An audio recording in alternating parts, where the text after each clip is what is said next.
Bom dia a todas e todos.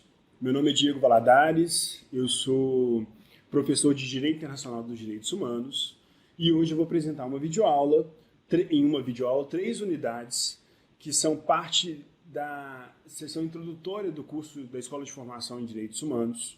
Essas unidades são as unidades sobre legislação sobre direitos humanos, identificando violações de direitos humanos e redes de atendimento e proteção.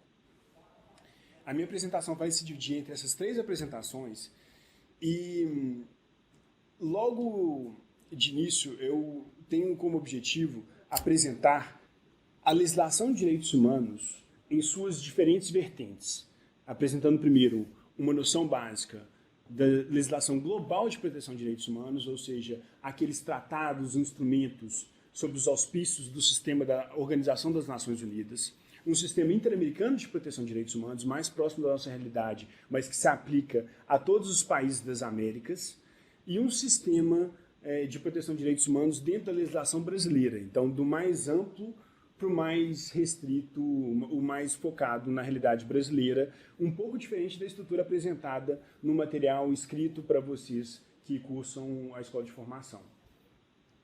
Sobre o sistema global de proteção de direitos humanos, e o sistema interamericano e o sistema brasileiro, ainda sobre esses três aspectos da proteção de direitos humanos, é importante a gente perceber que direitos humanos são universais, interdependentes, indivisíveis, promovem a igualdade, se pautam pelo princípio da não discriminação e implicam em direitos e obrigações. Esses princípios gerais, essas noções básicas, devem guiar sua interpretação de qualquer norma que se refira a direitos humanos.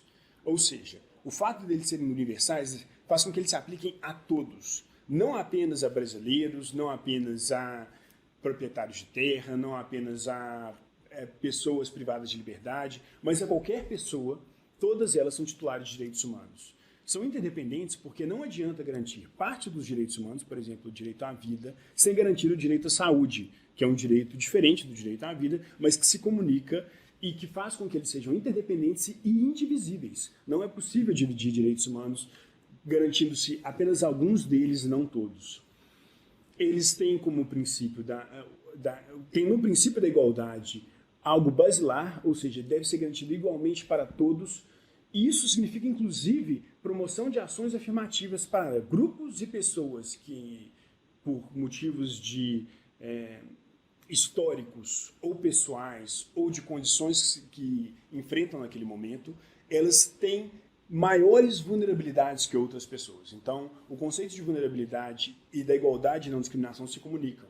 Grupos mais vulneráveis precisam de ações afirmativas mais intensas para que seus direitos sejam garantidos. Isso não significa discriminá-los, mas significa promover a igualdade de maneira efetiva.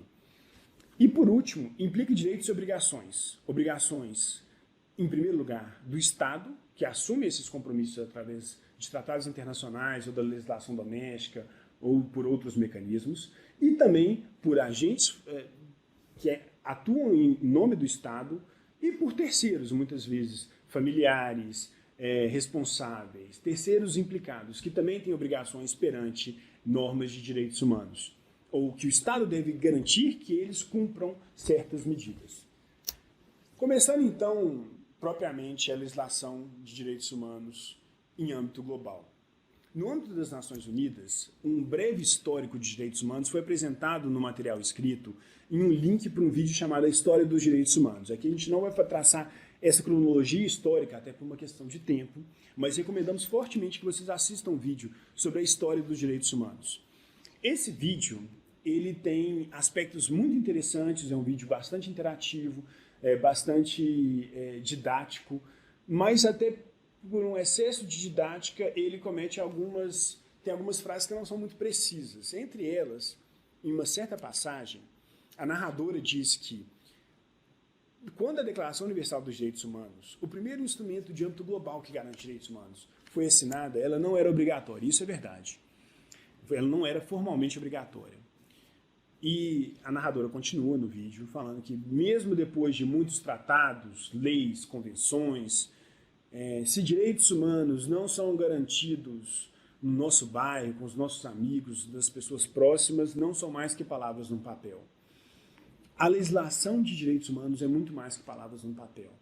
A Declaração Universal, em âmbito global, o Pacto Internacional de Direitos Civis e Políticos e o Pacto Internacional de Direitos Econômicos, Sociais e Culturais, que são conhecidos como a Carta das Nações Unidas, a Carta de Direitos Humanos das Nações Unidas, diferente da Carta das Nações Unidas propriamente dita, eles criam uma rede de proteção de direitos humanos, criam mecanismos que garantem que direitos civis e políticos e direitos econômicos, sociais e culturais, aí entre os civis e políticos, direito à vida, direito a não ser privado de liberdade arbitrariamente, não ser privado da vida arbitrariamente, direito à participação democrática, direito ao devido processo legal, dentre vários outros, e direitos econômicos, sociais e culturais, como direito à saúde, direito ao trabalho, direito a um trabalho decente, direito à educação, direito à participação na vida cultural do país. Esses direitos são elencados na Declaração, no Pacto de Direitos Civis e Políticos e no Pacto de Direitos Econômicos, Sociais e Culturais, que formam a Carta das Nações Unidas para os Direitos Humanos.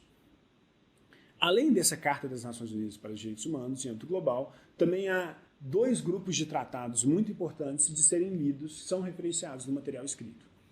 Os tratados voltados para grupos específicos, que têm direitos frequentemente violados e são mais vulnerabilizados, e tratados voltados para crimes específicos, graves violações mais específicas, violências mais específicas. Os grupos mais vulneráveis que receberam tratados para salvaguardar seus direitos são vários. Dentre eles, para citar alguns, as Nações Unidas protegem os direitos e enfrentam a discriminação racial, então o direito de minorias étnicas, raciais, o direito de não serem discriminadas, das mulheres não serem discriminadas, então a Convenção das Nações Unidas para o enfrentamento de todas as formas de discriminação contra a mulher, o direito de pessoas com deficiência. São alguns dos exemplos de grupos vulneráveis que são titulares de direitos. Um outro exemplo que é muito importante, em particular para o momento que o Brasil vive hoje, é a Convenção das Nações Unidas sobre o Direito das Crianças. Ela estabelece limites para que a legislação nacional trate o direito das crianças e trate, por exemplo, o sistema de privação de liberdade e o sistema de justiça juvenil do país. Então, ao fazer qualquer mudança no sistema de justiça juvenil, é preciso primeiro consultar se essa mudança é permitida pela Convenção das Nações Unidas sobre os Direitos da Criança, que é a convenção mais assinada e ratificada do mundo. Todos os países do mundo, menos um, assinaram e ratificaram essa convenção.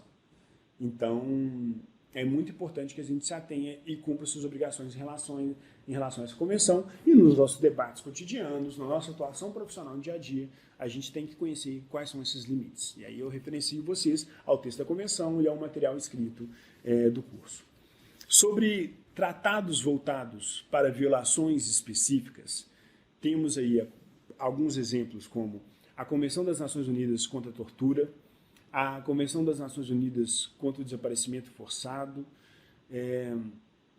temos também tratados que não são apenas sobre direitos humanos, mas que também tratam violações específicas, por exemplo, o protocolo, a Convenção das Nações Unidas contra o crime transnacional, que trata do tráfico de pessoas, dedicado principalmente a mulheres e crianças, mas que trata do tráfico de pessoas em geral.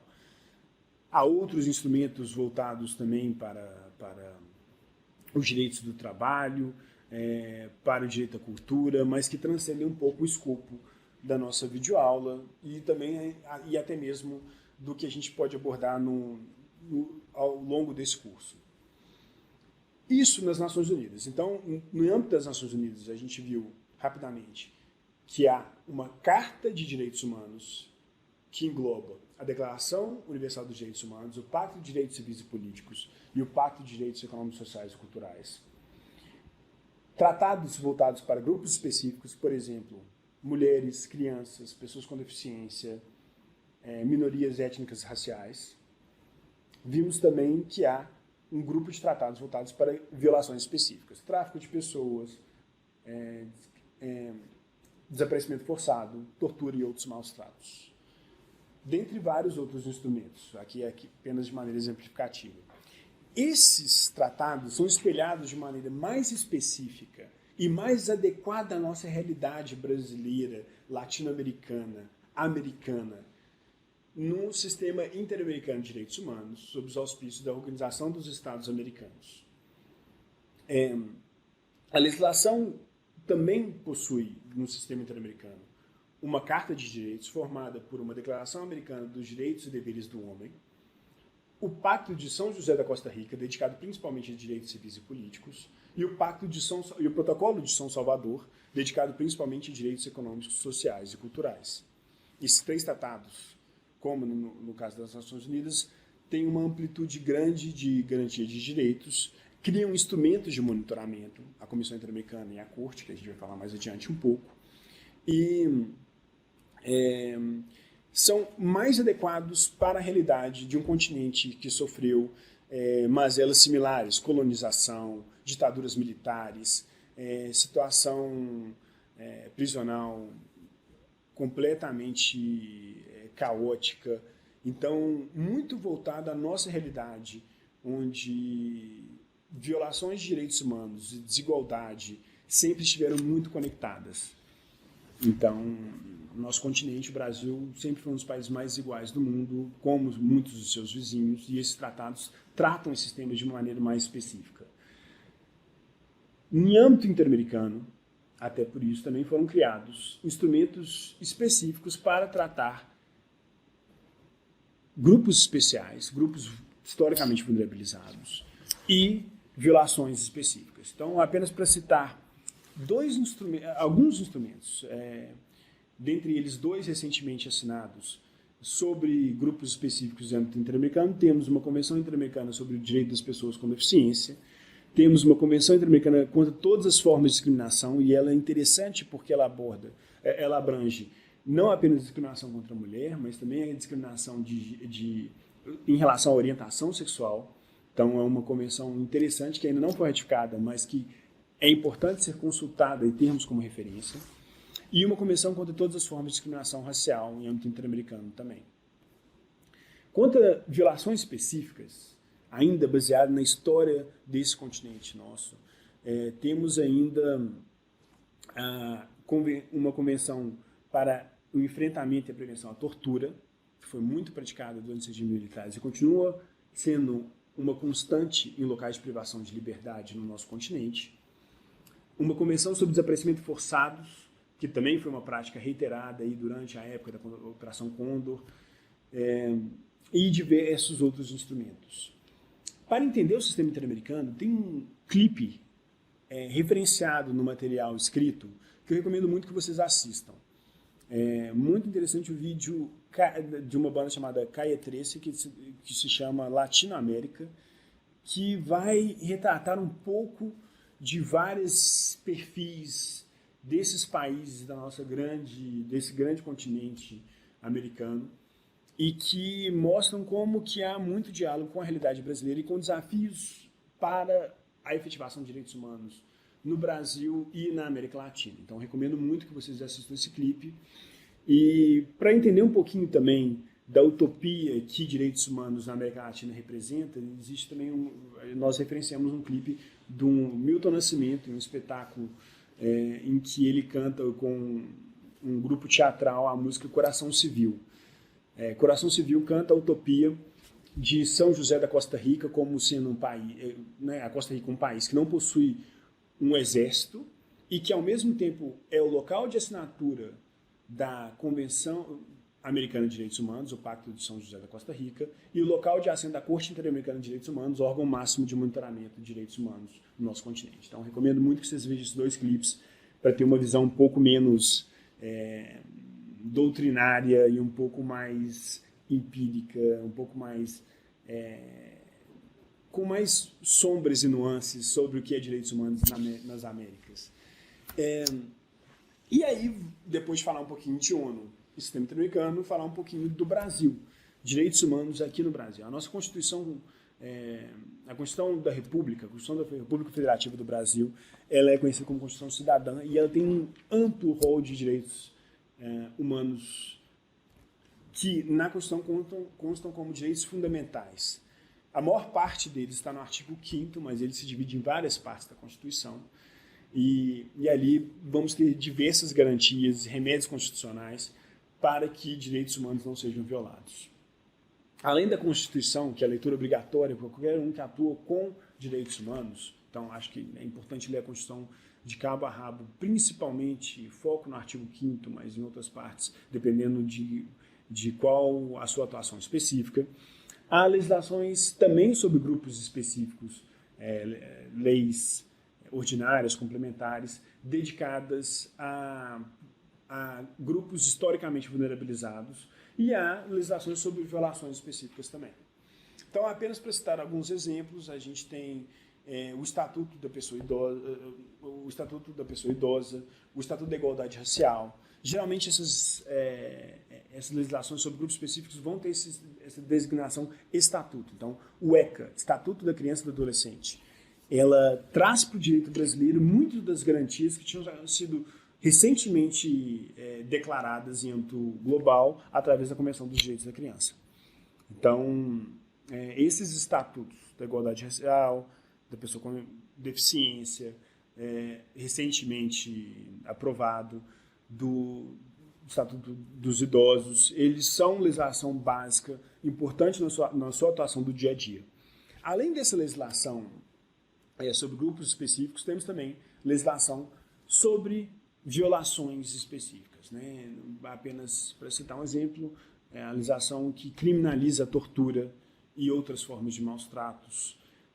E ainda não temos, mas é importante que haja uma pressão para que o Congresso aprove, porque é um compromisso internacional do Brasil, uma legislação específica sobre o desaparecimento forçado, por exemplo, que é uma prática, para citar um caso famoso, o caso do Amarildo, do pedreiro Amarildo, que foi desaparecido, ele vítima de desaparecimento forçado, que é uma violação extremamente cruel, que não permite os entes próximos da pessoa desaparecida nem ter a certeza do seu óbito ou não, de poder curtir ter o seu momento ali de óbito, e é importante a gente ter uma legislação que trate desse tema também. E por último, em relação à legislação nacional, temos aí planos e programas dedicados à implementação de direitos humanos, criando metas, prazos, diretrizes, responsabilização de órgãos públicos e da sociedade civil para a efetivação de direitos humanos. Então, para citar apenas 2 exemplos que a gente trabalha na parte escrita do material didático, temos aí o PNDH3, o Plano Nacional de Direitos Humanos, o Programa Nacional de Direitos Humanos, número 3, que tem metas, ele é dividido em eixos temáticos, diretrizes, e em vários eixos que são descritos de maneira mais específica no material didático. E o Plano Nacional de Educação e Direitos Humanos, que também traz para a educação dos diversos níveis como conscientizar as pessoas sobre direitos humanos. E é importante que a gente conheça e ajude a promover nas escolas, em outros âmbitos de educação formal ou não, o estudo sobre direitos humanos. Esse curso aqui é, na verdade, uma realização e uma materialização de vários dos objetivos desse Plano Nacional de Educação e Direitos Humanos. Passando para a unidade 5, unidade sobre identificando violações de direitos humanos. É importante a gente entender, primeiro, o que é uma violação de direitos humanos. Depois, eu vou falar brevemente sobre formas de violência, que é a principal ou a mais chocante de como violações de direitos humanos se dão. Nem toda violência é uma violação de direitos humanos, mas é muito frequente que violências sejam correspondentes a violações de direitos humanos. E, por último, vamos tratar um pouquinho sobre estratégias de identificação de violações, muito rapidamente. O que é uma violação de direitos humanos? A violação de direitos humanos ela é um ato ou omissão do poder público. Então, a primeira coisa que a gente tem que ter noção para chamar algo de violação de direitos humanos, de objeto de preocupação atores ligados a direitos humanos, a gente tem que ter um liame, um link aí com o poder público, a atuação do poder público, seja por um ato ou uma omissão de uma norma que trate de direitos humanos, seja de tratados internacionais, seja de legislação brasileira, ou mesmo dos planos e diretrizes relacionadas a direitos humanos, e essa norma seja vinculante, que ela esteja numa lei, numa norma legal que obrigue esse órgão público. Quando eu digo que é um ato ou omissão, uma violação de direitos humanos ela tem que ser um ato ou omissão de um órgão do poder público, não quer dizer que a violação não se dá por violências entre particulares. Muitas vezes ela se dá sim por violência entre particulares, mas ela é uma violação de direitos humanos pela omissão do Estado de coibir esse ato. Então, a violência doméstica, que é um problema societal, um problema da sociedade machista que é prevalecente, em que as mulheres são frequentemente vítimas de violência de gênero, violência praticada muito frequentemente por homens, seus companheiros, seus maridos.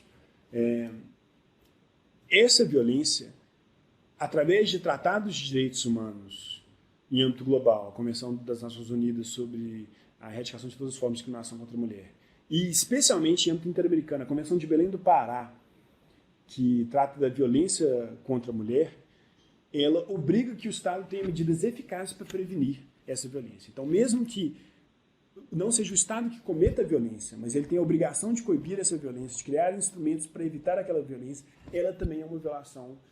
A omissão de tomar essas medidas também é uma violação de direitos humanos. E por haver uma violação de direitos humanos, existe como consequência a responsabilização, seja por indenização, seja por adotar outros instrumentos de homenagem às vítimas, no nome de uma escola, de uma praça, um monumento, seja através da responsabilização individual, criminal, do agente responsável pela violação de direitos humanos, seja ele agente público ou não. É importante também, então, entendendo o que são violações de direitos humanos, a gente visitar rapidamente algumas formas de violência. E quando eu digo violência, ela pode ser categorizada de várias formas. E muitas vezes a gente não vê essa violência. Então, a violência, em primeiro lugar, ela pode ser a violência subjetiva ou uma violência objetiva. A violência subjetiva é aquela violência percebida pelos sujeitos que estão na sociedade, porque ela destoa de uma outra violência, que é uma violência quase invisível, que é a violência objetiva. Então, um soco, um chute, um tiro, isso é uma violência subjetiva. Né? Um policial que atira em uma criança desarmada, ou uma criança desarmada que atira um policial. Esses são exemplos de violência subjetiva. O que levou esse policial a atirar? O que levou essa criança? Então, muitas vezes o policial, e existe casos que demonstram isso, que a atuação policial ela costuma ser mais repressiva contra os negros.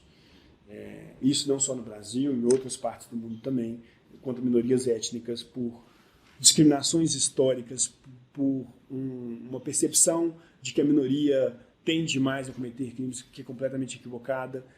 Então, as minorias elas tendem a ter maiores privações econômicas, sociais, culturais, e, além disso, são frequentemente identificadas de maneira preconceituosa com os grupos que atuam na criminalidade. Então, essas violências, essas diversas discriminações e vulnerabilidades, elas são violências também. Não são violências subjetivas, mas são violências objetivas. É uma violência constante da sociedade, muitas vezes que está na maneira de se falar, nos procedimentos burocráticos que as instituições impõem a pessoas que têm um acesso à informação menor, na nossa discriminação, no nosso machismo diário, na nossa homofobia diária, no nosso tratar violento que nós mesmos, impregnados de preconceitos, não percebemos. Isso é uma violência objetiva. A violência também pode ser física, novamente um soco, um chute, psicológica, uma chantagem, psicológica ou moral, uma chantagem, um assédio. Ela pode ser sexual, estupro,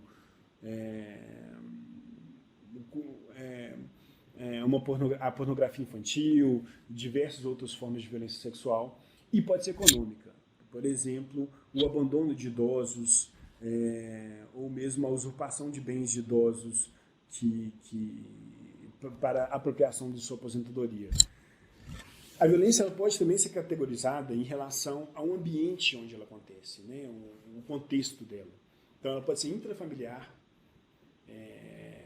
a violência incestuosa, sexual incestuosa, estupro incestuoso, a violência contra a mulher, a violência de gênero. Ela pode ser institucional, a tortura, os maus tratos, o tratamento cruel, desumano, degradante nos presídios.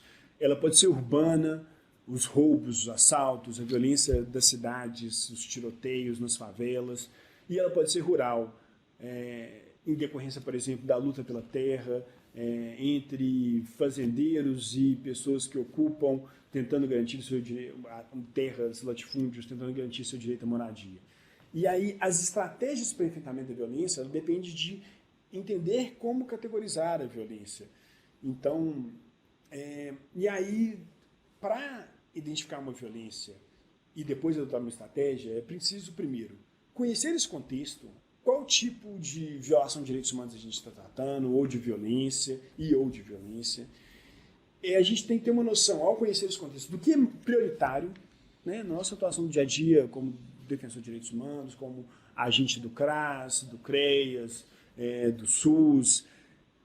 A gente tem que saber o que a gente pode fazer, o que vai ser mais eficaz, o que vai ter um impacto maior, e qual a violação de direitos humanos que a gente pode atuar com maior eficácia. Né, se toda e qualquer violação de direitos humanos mais básica for objeto da nossa atuação cotidiana, a gente corre risco de perder o foco. Então, priorizar o que é mais importante naquele contexto. Ao identificarmos uma potencial vítima de violação de direitos humanos, é muito importante que a gente escute essa vítima, que a gente documente, sempre com a anuência da vítima, possíveis provas para que se demonstre essa violação de direitos humanos no futuro, e desenhar estratégias específicas para aquela violação de direitos humanos. Então, existem vários manuais referenciados no material didático. Por exemplo, o Manual contra o Tráfico de Pessoas para Profissionais do Sistema de Justiça do Escritório das Nações Unidas para Drogas e Crimes, o Manual de Monitoramento de Locais de Detenção da Organização Não Governamental Associação para a Prevenção à Tortura, o Manual de Combate ao Trabalho em Condições Análogas de Escravos, produzido pelo Ministério do Trabalho e Emprego e pela Organização Internacional do Trabalho. Então, são manuais que nos ensinam a nossa atuação cotidiana, aí dependendo qual que é o seu foco específico, o seu interesse em direitos humanos, por que você veio fazer esse curso, você vai se familiarizar melhor com instrumentos que dão dicas de como priorizar, fazer uma escuta qualificada, documentar e desenhar plano de ação específico para resolver violações de direitos humanos. E para passar para a nossa última unidade, a relacionada a redes de atendimento e proteção de direitos humanos, primeiro a gente precisa entender o que é uma rede. Então, uma rede, um conceito mais geral de rede, no material didático a gente tem um quadro com 3, né? Uma rede de dormir, uma rede de pesca, uma rede de computadores, na rede mundial de computadores. Então, o que é uma rede? Uma rede é um sistema de nodos, de pontos, ligados a outros pontos, por elos e conectados entre si, em que um conjunto de participantes autônomos ou unidades agrupam ideias, objetos, recursos em torno de valores, formas ou interesses compartilhados. Então, uma rede social, em particular, ela vai ser sempre... Não basta ter elos ligando pontos. Não é uma rede de dormir. Ela tem que ter ideias, valores, objetivos em comum, compartilhados, para que ela atue como uma rede de proteção mesmo. É como se a vítima tivesse para cair, né, num abismo, aquela violação ela vai cair ela vai cair, e aí a rede ela vem para proteger, como um trapezista que cai do trapézio e tem aquela rede embaixo para protegê-la, para que ela tenha menos impactos pela ocorrência da violação, para que ela se restabeleça e volte a se erguer, né, restaure seus direitos, e para que evite que aconteça qualquer violação de direitos humanos também. Como que as pessoas lidam com violação de direitos humanos? Então, para entender como que a rede vai funcionar, primeiro a gente tem que compreender como é que as pessoas lidam. Quando elas veem uma violência, correspondendo muitas vezes a uma violação de direitos humanos na vida delas. Muitas vezes ela tenta ocultar aquele problema. Então, mulheres vítimas de violência doméstica, elas tentam ocultar. É comum isso, é um fenômeno social que muitas mulheres vítimas de violência doméstica tentam esconder as marcas da ferida, tentam ocultar para si mesmas, muitas vezes, a realidade violenta do seu companheiro. Então, por isso, é importante a gente perceber isso, que essa é uma solução péssima. A ocultação do problema da violação de direitos humanos não faz passar. Muitas vezes ela faz com que o problema retorne e de maneira mais agressiva. Então, a violência doméstica ela se dá em ciclo, assim, que uma primeira agressão, depois o marido, muitas vezes, ele se arrepende, trata a esposa com carinho e tal, e aí ela tenta ocultar para manter o relacionamento, preservar a saúde mental dos filhos, etc. E aí, após algum tempo, a violência retorna ainda com maior intensidade. Um outro tipo de lidar com essa violência, também, em geral, equivocado, é a busca de uma solução individual. Por exemplo, muitos dos adolescentes, crianças e adolescentes atendidos por programas sociais e que estão numa situação de maior vulnerabilidade, por envolvimento com tráfico, por exemplo, eles são ameaçados por pequenas dívidas. E a solução pela ameaça de morte por policiais ou por traficantes grandes da região e tal, muitas vezes é ele tentar fazer justiça com as próprias mãos.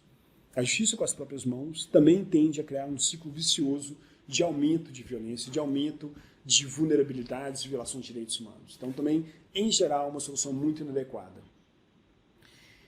Uma solução mais recomendável, que é importante que seja promovida, mas também limitada, é o compartilhamento com redes próximas, com redes familiares, com a igreja, com o clube, o técnico de futebol, enfim, com pessoas próximas, buscando ajuda nessas pessoas próximas para enfrentar uma violência, uma violação de direitos humanos.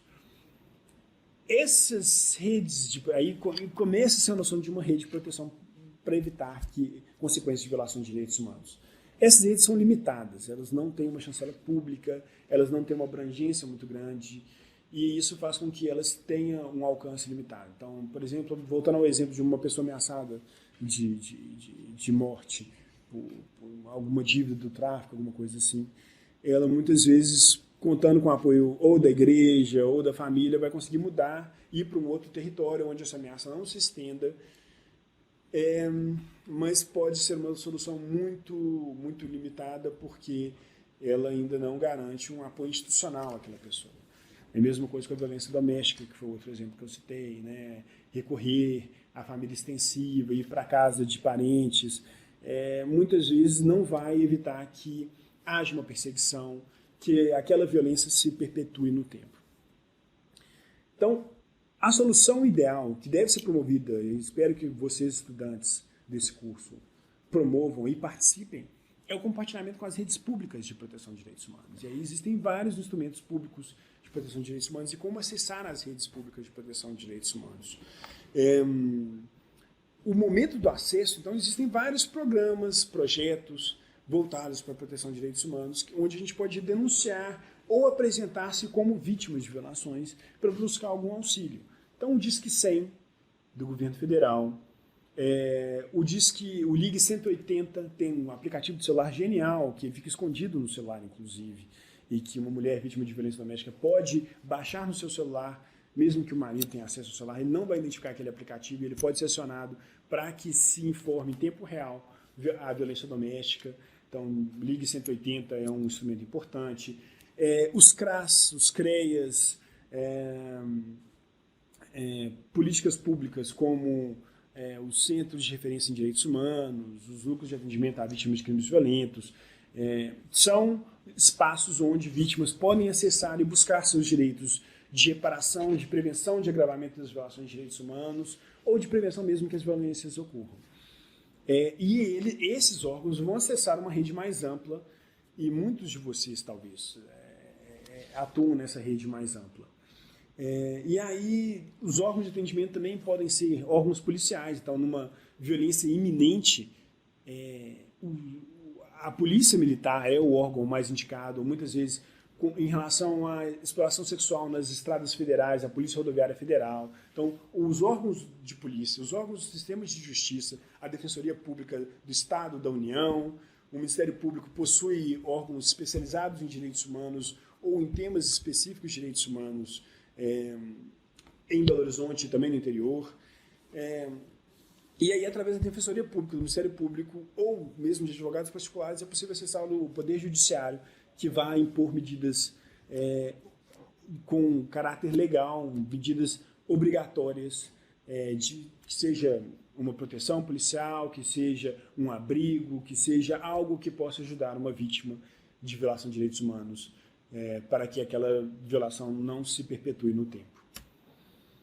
Os órgãos de atendimento também podem ser órgãos da sociedade civil, redes de solidariedades da sociedade civil, que acessam essas redes. Aí a gente tem vários órgãos, desde órgãos de atuação local, aqui em Belo Horizonte, as brigadas populares, no interior, em relação ao direito à terra e aos conflitos agrários. O MST é um movimento muito importante, que tem um diálogo com órgãos públicos importante, e até em âmbito global, Anistia Internacional, Human Rights Watch. Existem órgãos que possam levar demandas de violação de direitos humanos até órgãos internacionais que monitoram a situação de direitos humanos na ONU e no sistema interamericano.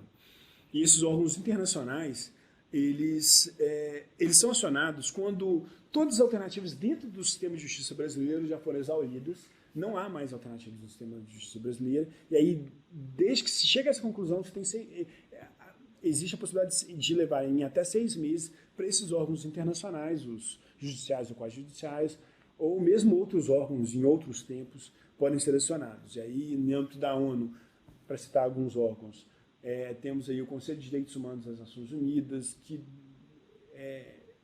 elege procedimentos especiais. Então, relatores da ONU voltados, por exemplo, a direito à moradia, que teve uma participação importante na mobilização dos comitês populares dos atingidos pela Copa no Brasil, nas manifestações de junho de 2013 e 2014. Relatores sobre direito à água e saneamento. O atual relator é um professor da UFMG, o professor Léo Heller, que recebem denúncias, ajudam a monitorar, promove articulação com poderes públicos para que direito à água e saneamento, por exemplo, seja respeitado, ou outros direitos diversos.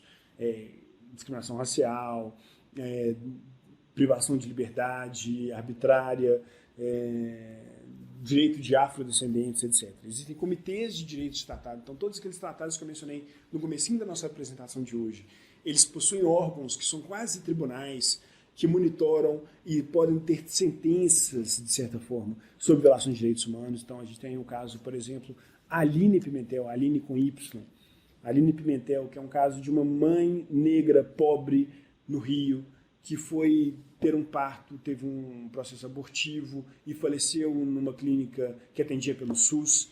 E aí o caso dela foi para o Comitê da Convenção das Nações Unidas sobre Discriminação contra a Mulher.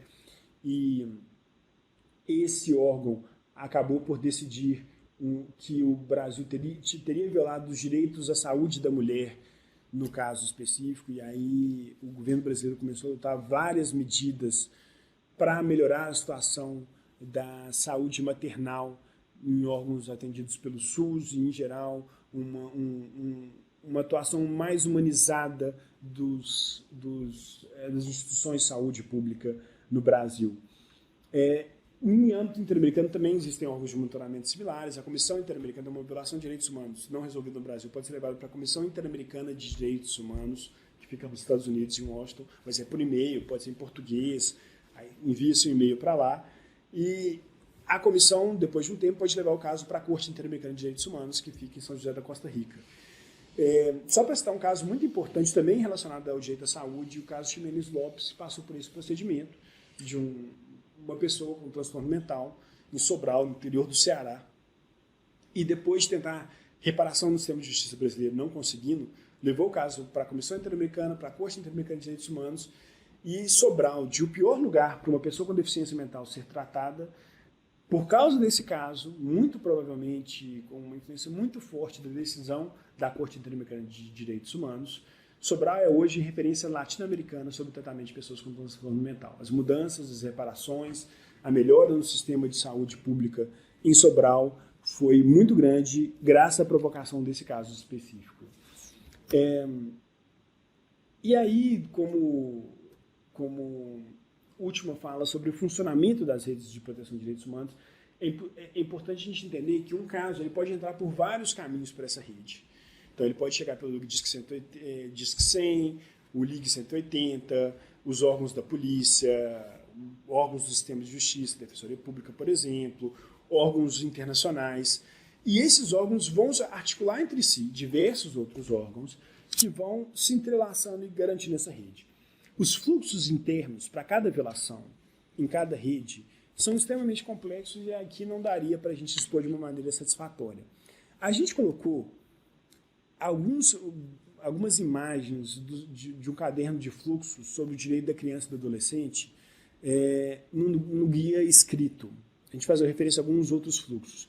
Um dos exercícios que a gente propõe para essa unidade 6 da Escola de Formação é justamente que você identifique na sua atuação cotidiana qual a rede de proteção e como se dão os fluxos. Tentar desenhar esse fluxo. Para quando a violação chegar, você saber como encaminhar e cobrar dos demais órgãos que façam o seu papel no encaminhamento entre os diversos setores dessa rede de proteção. E por último, para encerrar nossa apresentação de hoje, eu acho que é importante a gente falar de vocês e de nós, eu me incluo aí também, a equipe que está preparando essa infraestrutura aqui também, que são trabalhadores que atuam com direitos humanos, né? A gente é parte dessa rede de proteção, a gente que atua com direitos humanos, a gente muitas vezes é responsável pela identificação da violação, por aplicar a legislação de proteção de direitos humanos. E aí é importante que saibamos nos valorizar, saibamos seguir princípios pautados por direitos humanos, atendamos as pessoas vítimas que chegam até a gente, ou potenciais vítimas que chegam até a gente, com empatia, com respeito, não discriminando, independente de religião, de orientação sexual, de cor, de gênero, de idade, né, de geração, a gente saiba tratar sempre aquele que é atendido com muito respeito. Até para que a gente consiga lutar também pela nossa valorização profissional, de carreira. E aí existem vários meios de atuar com direitos humanos. É claro que a proteção de direitos humanos, a área social, não é o ramo da atuação profissional que a gente espera conseguir uma renda absurdamente alta, a gente ficar rico e tal. Quem está atuando na defesa de direitos humanos muitas vezes não está aí apenas com um olhar egoísta enfim, um grande empresário não precisa de ter necessariamente uma visão de empatia para com todas as pessoas ao seu redor, ou todas as pessoas da sociedade. Quem atua com direitos humanos sim precisa disso. E está querendo garantir um mundo melhor, mas muito, em primeiro lugar, e lógico também, uma vida melhor para si mesmo. Né? Não se descarta. Então, é importante que a gente perceba que para isso acontecer, para a gente conseguir atuar para um mundo melhor, prevenir violações de direitos humanos, a gente depois, a gente deve, em primeiro lugar, atuar coerentemente. Em segundo, também, a gente deve buscar na nossa valorização. A precarização do trabalhador social, do trabalhador voltado para direitos humanos, não interessa para que tenhamos uma sociedade mais justa. Então, é importante que a gente, sim, também busque salários bons e busque nos aperfeiçoar numa carreira de trabalho. Então, existem umas dicas de sites, a gente incluiu no material escrito, onde você pode procurar empregos interessantes, com salários bons, muitas vezes, para atuar em direitos humanos. E para chegar até lá, a gente precisa para que a gente possa acessar esses empregos, a gente precisa de se formar, estudar mesmo, buscar experiência prática em estágios. E eu acho que esse curso, você que está fazendo esse curso agora, já dá um passo importante nesse sentido. Você está comprometido a se informar melhor para buscar uma profissionalização melhor. Para entender a amplitude do que se pode fazer, eu recomendo um vídeo que está no finalzinho do material escrito da unidade 6, que é um vídeo sobre o Dia Mundial do Trabalhador Humanitário. E o trabalhador de direitos humanos, em essência, é um trabalhador humanitário. E nesse vídeo, a gente tem uma noção da amplitude, e aí saindo aqui da nossa cidade, aí no interior de Minas Gerais, Brasil, mundo, de como a gente pode atuar na defesa dos direitos humanos.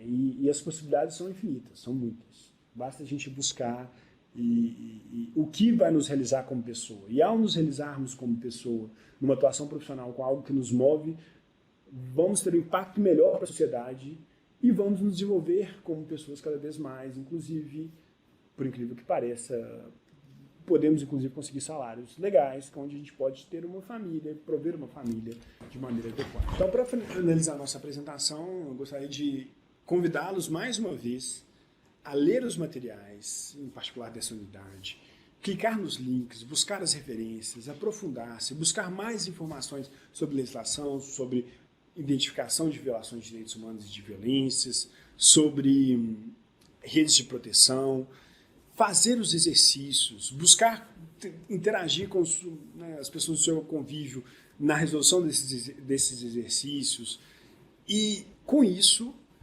se especializar cada vez mais para buscar uma carreira acadêmica, profissional em direitos humanos e, caso tenham dúvidas, o curso conta com monitores também, que vocês podem tirar dúvidas, trocar ideias, e se for preciso, eu converso com os monitores e tento conversar com vocês também.